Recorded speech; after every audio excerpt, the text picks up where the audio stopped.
ಲೋಕಸಭಾ ಚುನಾವಣೆಗೆ ಭರ್ಜರಿಯ ಸಿದ್ಧತೆಯನ್ನಗೊಳಿಸ್ತಾ ಇರುವಂಥ ಸಂದರ್ಭದಲ್ಲಿ ದೇಶಕ್ಕೆ ನರೇಂದ್ರ ಮೋದಿ ಬೇಕು ಅನ್ನುವಂಥ ಹಿನ್ನೆಲೆಯಿಂದ ದೊಡ್ಡ ಸಂಖ್ಯೆಯಲ್ಲಿ ಬಿಜೆಪಿಯನ್ನ ಮೋದಿಯನ್ನ ಬೆಂಬಲಿಸ್ತಾ ತುಂಬ ಜನ ನಮ್ಮನ್ನು ಸೇರ್ಕೊಳ್ತಾ ಇದ್ದಾರೆ. ದಕ್ಷಿಣ ಕನ್ನಡ ಉಡುಪಿ ಜಿಲ್ಲೆಯಲ್ಲಿ ನಮ್ಮ ಜೊತೆಗೆ ಇದ್ದು ನಮ್ಮೆಲ್ಲ ರಾಷ್ಟ್ರೀಯ ಚಟುವಟಿಕೆಯಲ್ಲಿ ನಮ್ಮ ಜೊತೆಗೆ ಕೆಲಸವನ್ನು ಮಾಡ್ತಾ ಹೆಜ್ಜೆಯನ್ನು ಇಟ್ಟಂಥ ಅರುಣ್ ಕುಮಾರ್ ಪುತ್ತಿಲ ಅವರು ವಿಧಾನಸಭೆಯ ಚುನಾವಣೆಯ ಸಂದರ್ಭದಲ್ಲಿ ಸಣ್ಣ ಯಾವುದೋ ಭಿನ್ನಾಭಿಪ್ರಾಯದ ಕಾರಣಕ್ಕೆ ನಮ್ಮಿಂದ ದೂರ ಆಗಿದ್ದರು. ಕಳೆದ ಕೆಲವು ದಿನಗಳಿಂದ ಅವರ ಜೊತೆಗೆ ನಿರಂತರವಾದಂಥ ಮಾತುಕತೆಯನ್ನು ಮಾಡ್ತಾ ಇವತ್ತು ಅವರು ನಮ್ಮ ಜೊತೆಗೆ ಒಟ್ಟಾಗಿ ಕೆಲಸವನ್ನು ಮಾಡಲಿಕ್ಕೆ ಒಪ್ಪಿಗೆಯನ್ನು ಸೂಚಿಸಿದ್ದಾರೆ.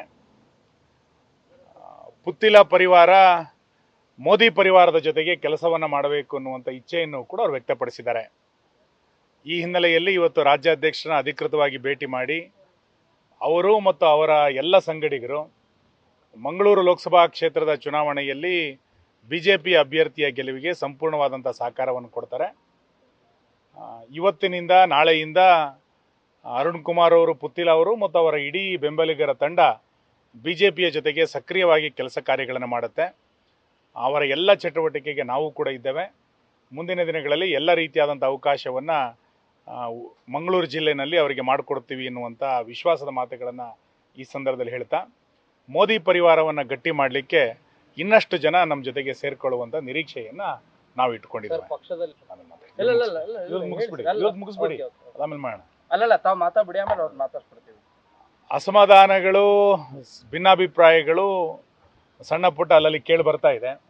ನಮ್ಮ ರಾಜ್ಯ ನಾಯಕರ ತಂಡ, ರಾಷ್ಟ್ರೀಯ ನಾಯಕರ ತಂಡ ಆ ರೀತಿ ಬೇಸರಗೊಂಡಿರುವಂಥ ಎಲ್ಲ ಪ್ರಮುಖರ ಜೊತೆಗೆ ನೇರವಾಗಿ ಸಂಪರ್ಕದಲ್ಲಿದ್ದಾರೆ. ಇವತ್ತು ನಾಳೆ ಒಳಗೆ ಆ ಎಲ್ಲ ಅಸಮಾಧಾನಗಳು, ಬೇಸರಗಳು ಕೊನೆಗೊಳ್ಳುತ್ತೆ. ನಮ್ಮೆಲ್ಲ ರಾಜ್ಯ ನಾಯಕರು, ರಾಷ್ಟ್ರೀಯ ನಾಯಕರು ಅದನ್ನು ಸಮಾಧಾನಗೊಳಿಸ್ತಾರೆ ಎನ್ನುವಂಥ ವಿಶ್ವಾಸ ಇದೆ. ಆ ಮಾತುಕತೆಗಳನ್ನು ಮುಂದುವರಿಸ್ತಾ ಇಲ್ಲ. ಸಭೆ ನಡೆಸಿದೀವಿ, ನಾವು ಇಂಡಿಪೆಂಡೆಂಟ್ ಆಗಿ ನಿಂತ್ಕೋತೀವಿ, ಈ ರೀತಿ ಎಲ್ಲ ಮಾತುಗಳು ಬರ್ತಿರೋದು. ರಾಷ್ಟ್ರೀಯ ನಾಯಕರ ಸಂಪರ್ಕದಲ್ಲಿದ್ದಾರೆ. ತಂದೆ ಮಗನ ಮೋಸ ಮಾಡಿದ್ರು. ನಾನು ಹೇಳ್ತೇನೆ, ರಾಷ್ಟ್ರೀಯ ನಾಯಕರ ಸಂಪರ್ಕದಲ್ಲಿದ್ದಾರೆ. ಖಂಡಿತ ಇವತ್ತು ಅಥವಾ ನಾಳೆ ಸಂಜೆ ಒಳಗೆ ಎಲ್ಲವೂ ಕೂಡ ತಿಳಿಯಾಗುತ್ತೆ. ನ್ಯೂಸ್ ಫಸ್ಟ್, ನಿರ್ಭೀತಿಯಿಂದ ನಿಮ್ಮ ಪರವಾಗಿ.